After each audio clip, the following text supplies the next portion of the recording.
20 ستمبر 1857 کو بہادر شاہ ظفر کو ہمایوں کے مقبرے سے گرفتار کر لیا گیا۔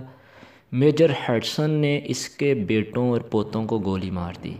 لال قلعہ میں بہادر شاہ ظفر کا مقدمہ چلا اور 1858 میں اسے اس کی بیگم زینت محل کے ساتھ رنگون بھجوا دیا گیا۔ بادشاہ اس وقت سلطنت محل خزانے اور خاندان سے محروم ہو چکا تھا، لیکن اس کے باوجود وہ بادشاہ تھا۔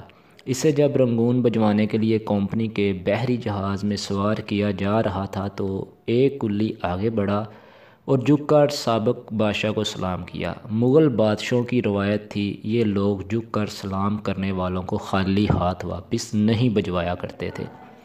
بادشاہ نے کلی کو جھکتے اور سلام کرتے دیکھا تو بے اختیار جیب میں ہاتھ ڈالا۔ اس وقت اس کی جیب میں عقیق کی ایک تسبیح کے سوا کچھ نہیں تھا۔ اس نے وہ تسبیح نکالی اور کلی کے ہاتھ میں پکڑا دی۔ یہ معزول بادشاہ کا کسی ہندوستانی شہری کے لیے آخری تحفہ تھا۔ بہادر شاہ ظفر نے 4 سال رنگون میں قید میں گزارے۔ وہ قید کے دوران کسی ہندوستانی سے نہیں ملا۔ کیوں؟ اس کی بیگم زینت محل کے مطابق بادشاہ کے پاس ملاقاتیوں کو دینے کے لیے کچھ نہیں تھا، اور یہ اس کی غیرت کو گوارا نہیں تھا کہ کوئی اسے ملنے آئے اور وہ اسے خالی ہاتھ لوٹا دے۔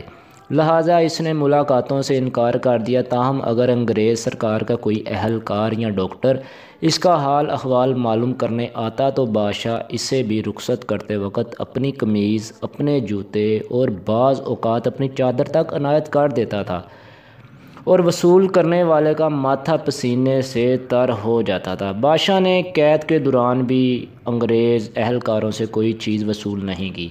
ڈاکٹر ادویات تک بادشاہ کے ملازموں کو دیتے تھے اور وہ انہیں پلاتے تھے۔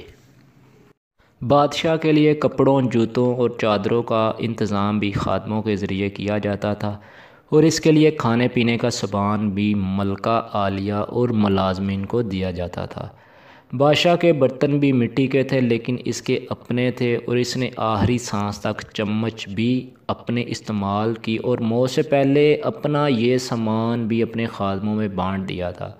یہ بہادر شاہ ظفر 1862 میں 87 سال کی عمر میں فوت ہوا، رنگون میں دفن ہوا، اور یوں ہندوستان میں مغل سلطنت کا چراغ ہمیشہ کے لیے بجھ گیا۔ لیکن بجھتے بجھتے یہ بتایا گیا، بادشاہ حالات سے نہیں بلکہ دل سے بادشاہ ہوتے ہیں، اور یہ اگر قید میں بھی ہوں اور ان کی جیبیں خالی بھی ہوں تو بھی یہ کسی کے سامنے ہاتھ نہیں پھیلاتے۔ ان کا ہاتھ اس وقت بھی اوپر ہوتا ہے، نیچے نہیں۔